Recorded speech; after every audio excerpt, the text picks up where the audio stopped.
yanda za ka yi ka samu 2000 a kullum ko fiye da haka. Ku biyo mu ku sha labari, mai rabo sai ya kwashi rabonsa.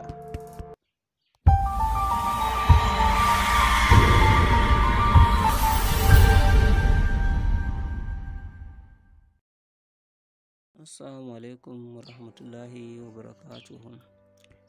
Barkamu da yau, barkamu da warhaka.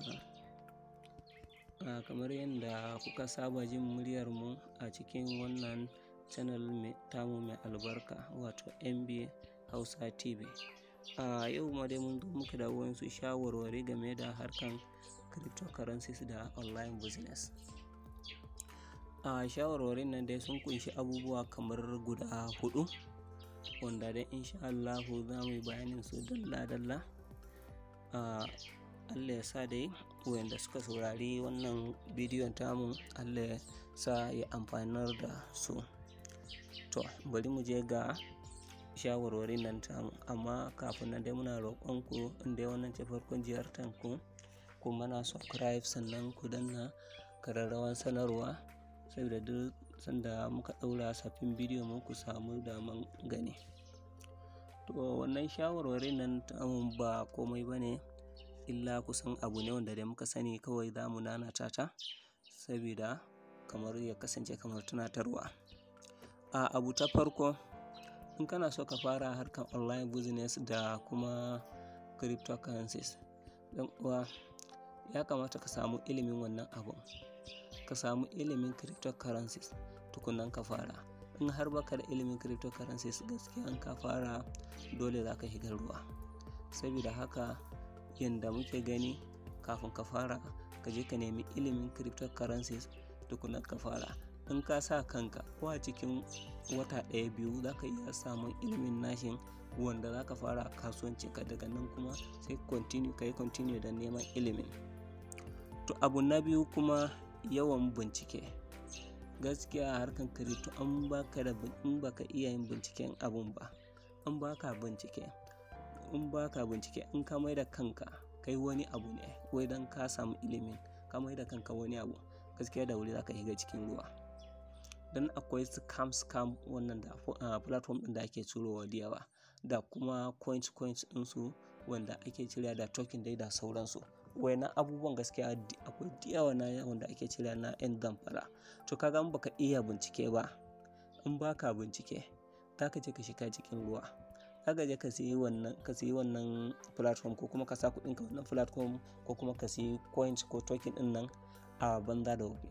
Kaga dimo duk lokacin da suka gudu, ba inda zaka kama, ba wanda zaka kama. Amma har kana bincike, kana shiga kana duba decentralization din su dai da sauran abubuwan nasu na wannan project din gabaki daya, to daga nan dai ina gani zaka iya samun karfin gwiwan da zaka yi amfani da wannan token ko kuma coins ko kuma platform din da kake so ka sa wannan kuɗin naka. To abu na gaba da nake so faɗa mana shine rungumar asara. Gaskiya duk wanda ba zai rungumi asara ba, kuma ba zai iya yin harkan crypto ba. Dan gaskiya in ba za ka iya runguman wannan kuɗin da za ka sa wannan harkan asaran ka ba dai kam, gaskiya ba ka iya yin ta ba. Dan yes za ka yi ta, amma kuma in ka sa kuɗi in kai asara, ba za ka kama. Kaga kenan daga nan kuma ka fara cewa kai nayi wannan nayi can nayi dai, to kaga kenan asara kan asara ne. Amma kuma in za ka iya rungumanta a matsayin asara ba komai ba, to gaskiya za ka iya kaiwa ga nasara, za ka samu alheri sosai. Abu na kusa da ƙarshe shine cire baƙin ciki a zuciyarka.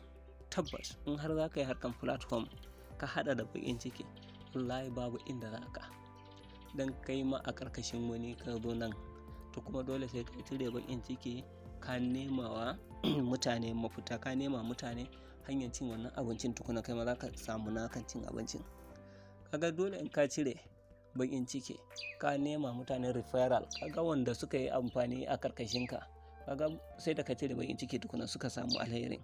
To daga nan fa kai kuma fa naka alherin ya linku akan nada, ka gani ba, kuma nan mai gidanka kuma ya sake linkuwa akan nada. Kai kenan wannan sai an cire baƙin ciki tukuna za a yi haka.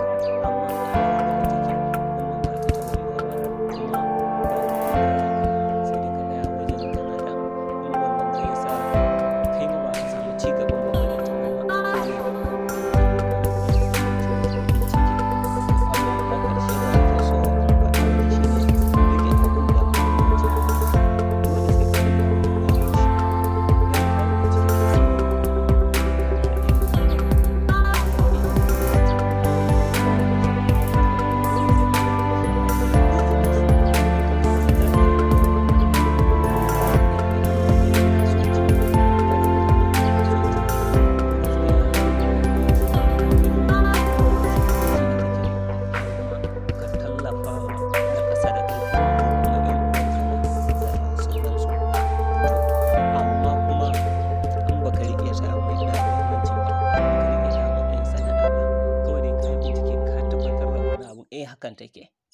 To kaga sanin hakan take ne iska ne inda ne ba zai amfane ka da ke nan kuma ni a ƙarƙashin wannan abin da shi ne ban ba ɗan uwana matasa musamman na arewa da gaskiya yanzu da wani mai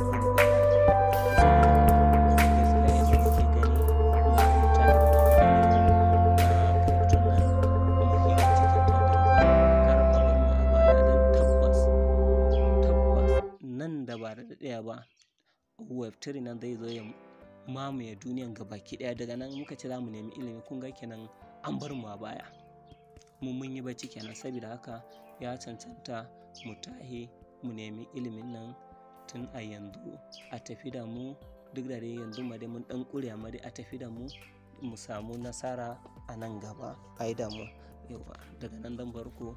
Na gode sosai, amma kuma kamar yadda na faɗa muku kar ku manta inda wannan ce farkon ziyartar ku yi kokari ku mana subscribe, sannan ku danna ƙararrawan sanarwa duk sanda muka ɗaura sabbin bidiyon mu ku samu daman gani.